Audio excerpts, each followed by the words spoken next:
Hi. Today I'm gonna be reading Acts chapter 21 and 22. And I'm starting with chapter 21, verse 27, where Paul is arrested. He arrived in Jerusalem, and I think after a few days, they arrested Paul. So here we are. When the 7 days were nearly over, some of the Jews from the province of Asia saw Paul at the temple. They stirred up the whole crowd and seized him, shouting, "Fellow Israelites, help us! This is the man who teaches everyone everywhere against our people and our law and this place. And besides, he has brought Greeks into the temple and defiled this holy place." They had previously seen Trophimus, the Ephesian, in the city with Paul, and assumed Paul had brought him into the temple. The whole city was aroused, and the people came running from all directions. Seizing Paul, they dragged him from the temple, and immediately the gates were shut. While they were trying to kill him, the news reached the commander of the Roman troops that the whole city of Jerusalem was in an uproar. He at once took some of the officers and soldiers and ran down to the crowd. When the rioters saw the commander and his soldiers, they stopped beating Paul. The commander came up and arrested him and ordered him to be bound with 2 chains. Then he asked who he was and what he had done. Some in the crowd shouted one thing and some another, and since the commander could not get at the truth because of the uproar, he ordered that Paul be taken into the barracks. When Paul reached the steps, the violence of the mob was so great that he had to be carried by the soldiers. The crowd that followed kept shouting, "Get rid of him!" As the soldiers were about to take Paul into the barracks, he asked the commander, "May I say something to you?" "Do you speak Greek?" he replied. "Aren't you the Egyptian who started a revolt and led 4,000 terrorists out into the wilderness some time ago?" Paul answered, "I am a Jew from Tarsus of Cilicia, a citizen of no ordinary city. Please let me speak to the people." After receiving the commander's permission, Paul stood on the steps and motioned to the crowd. When they were all silent, he said to them in Aramaic, "Brothers and fathers, listen now to my defense." When they heard him speak to them in Aramaic, they became quiet. Then Paul said, "I am a Jew, born in Tarsus of Cilicia, but brought up in this city.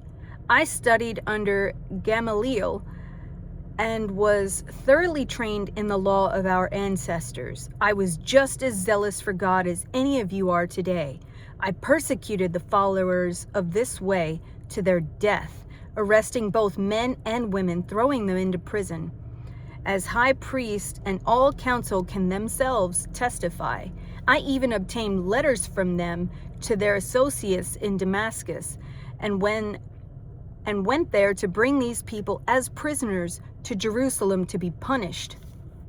About noon, as I came near Damascus, suddenly a bright light from heaven flashed around me. I fell to the ground and heard a voice say to me, 'Saul, Saul, why do you persecute me?' 'Who are you, Lord?' I asked. 'I am Jesus of Nazareth, whom you are persecuting,' he replied. My companions saw the light, but they did not understand the voice of him who was speaking to me. 'What shall I do, Lord?' I asked. 'Get up,' the Lord said, 'and go to Damascus. There you will be told all that you have been assigned to do.' My companions led me by the hand into Damascus because the brilliance of the light had blinded me. A man named Ananias came to see me. He was a devout observer of the law and highly respected by all the Jews living there. He stood beside me and said, 'Brother Saul, receive your sight.' And at that very moment, I was able to see him. Then he said, The God of our ancestors has chosen you to know his will and to see the righteous ones and to hear words from his mouth. You will be his witness to all the people of what you have seen and heard. And now, what are you waiting for? Get up and be baptized and wash your sins away, calling on his name. When I returned to Jerusalem and was praying at the temple, I fell into a trance and saw the Lord speaking to me. Quick, he said, leave Jerusalem immediately because the people here will not accept your testimony about me. Lord, I replied, these people know that I went from one synagogue to another to imprison and beat those who believe in you. And when the blood of your martyr Stephen was shed, I stood there giving my approval and guarding the clothes of those who were killing him. Then the Lord said to me, go, I will send you far away to the Gentiles. The crowd listened to Paul until he said this. Then they raised their voices and shouted, rid the earth of him, he is not fit to live. As they were shouting and throwing off their cloaks and flinging dust into the air, the commander ordered that Paul be taken into the barracks. He directed that he be flogged and interrogated in order to find out why the people were shouting at him like this. As they stretched him out to flog him, Paul said to the centurion standing right there, is it legal for you to flog a Roman citizen who hasn't even been found guilty? When the centurion heard this, he went to the commander and reported. What are you going to do? He asked. This man is a Roman citizen. The commander went to Paul and asked, tell me, are you a Roman citizen? Yes, I am, he answered. And the commander said, I had to pay a lot of money for my citizenship. But I was born a citizen, Paul replied. Those who were about to interrogate him withdrew immediately. The commander himself was alarmed when he had realized that he had put Paul, a Roman citizen, in chains. The commander wanted to find out exactly why Paul was being accused by the Jews. So the next day he released him and ordered the chief priests and all the members of the Sanhedrin to assemble. Then he brought Paul and had him stand before them.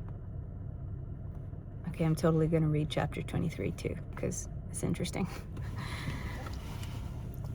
Paul looked straight at the Sanhedrin and said, my brothers, I have fulfilled my duty to God in all good conscience to this day. At this, the high priest Ananias ordered those standing near Paul to strike him on the mouth. Then Paul said to him, God will strike you, you whitewashed wall. You sit there to judge me according to the law, yet you yourself violate the law by commanding that I be struck. Those who were standing near Paul said, how dare you insult God's high priest? Paul replied, brothers, I did not realize that he was the high priest, for it is written, do not speak evil about the ruler of your people. Then Paul, knowing that some of them were Sadducees and the others were Pharisees, called out in the Sanhedrin, my brothers, I am a Pharisee, descendant from the Pharisees. I stand on trial because of the hope of the resurrection of the dead. When he said this, the dispute broke out between the Pharisees and the Sadducees, and the assembly was divided. Clever. The Sadducees say that there is no resurrection and that there are neither angels nor spirits. But the Pharisees believe all these things. There was a great uproar, and some of the teachers of the law who were Pharisees stood up and argued vigorously. We find nothing wrong with this man, they said.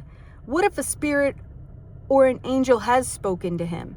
This dispute became so violent that the commander was afraid Paul would be torn to pieces by them. He ordered the troops to go down and take him away from there by force and bring him into the barracks. The following night, the Lord stood near Paul and said, take courage. As you have testified about me in Jerusalem, so you must also testify in Rome. The next morning, some Jews formed a conspiracy and bound themselves with an oath not to eat or drink until they killed Paul. More than 40 men were involved in this plot. 40. Interesting number. Isn't that the same number of years that the Jews were roaming around the wilderness? Now I lost my place. Great. There we are. More than 40 men were involved in this plot. They went to the chief priests, and the elders said, "We have taken a solemn oath not to eat anything until we have killed Paul. Now then, you and the Sanhedrin petition the commander to bring him before you on the pretext of wanting more accurate information about this case. We are ready to kill him before he gets here." But when the son of Paul's sister heard of this plot, he went to the barracks and told Paul. Then Paul called one of the centurions and said, "Take this young man to the commander. He has something to tell him." So he took him to the commander. And the centurion said, "Paul, the prisoner, sent for me and asked me to bring this young man to you because he has something to tell you." The commander took this young man by the hand, drew him aside, and asked, "What is it that you want to tell me?" He said, "Some of the Jews have agreed to ask you to bring Paul before the Sanhedrin tomorrow on the pretext of wanting more accurate information about him. Don't give in to them, because more than 40 of them are waiting in an ambush for him. They have taken an oath not to eat or drink until they have killed him, but they are ready now, waiting for your consent to their request." And the commander dismissed the young man with this warning: "Don't tell anyone that you have reported this to me." Then he called 2 of his centurions and ordered them, "Get ready a detachment of 200 soldiers, 70 horsemen, and 200 spearmen to go to Caesarea at 9 tonight. Provide horses for Paul so that he may be taken safely to Governor Felix." And he wrote a letter as follows: "Claudius Lysias, to His Excellency Governor Felix, greetings. This man was seized by the Jews, and they were about to kill him. But I came with my troops and rescued him, for I have learned that he is a Roman citizen. I wanted to know why they were accusing him, so I brought him to their Sanhedrin. I found the accusation had to do with questions about their law, but there was no charge against him that deserved death or imprisonment. When I was informed of the plot to be carried out against the man, I sent him to you at once. I also ordered his accusers to present you their case against him." So the soldiers, carrying out their orders, took Paul with them during the night and brought him as far as Antipatris. The next day they let the cavalry go on with him while they returned to the barracks. When the cavalry arrived at Caesarea, they delivered the letter to the governor and handed Paul over to him. The governor read the letter and asked what province he was from. Learning that he was from Cilicia, he said, "I will hear your case, and when your accusers get here. I will hear your case when your accusers get here." Then he ordered Paul be kept under guard in Herod's palace. That's it for today. Tomorrow I will read 24, 25, and I guess I'll be reading 26. But I hope you guys enjoyed that. And if you have a YouTube subscription, if you could hit like, I think that helps.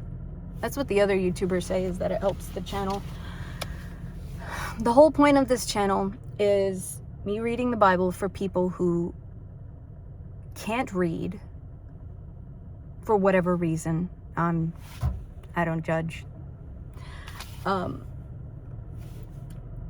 And for places where the Bible is illegal. There are countries that can't have God's word. So, or they have a distorted one, like the new Bible they just printed in China that says Jesus went back and stoned that woman. That's, yeah. They've printed alternate Bibles. Approved versions.